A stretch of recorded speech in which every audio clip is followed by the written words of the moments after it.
Hello, I'm Stuart.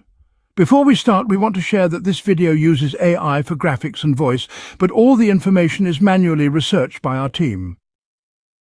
Here in the video, we will share the details for the CRA error code 95365.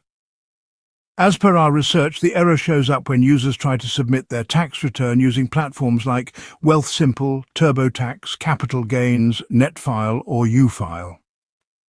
The error is directly linked to CRA and is preventing users from submitting their returns electronically.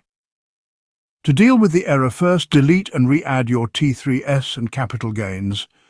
This has worked for some users and may fix the error, so give this a try and see if this helps.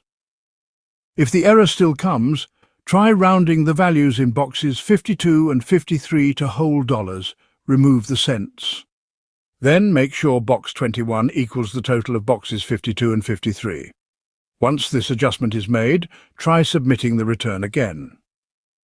If none of these fixes work, we suggest you contact the CRA or your tax software provider for more help and updates on this issue. Thanks for watching. This is all we have for the error.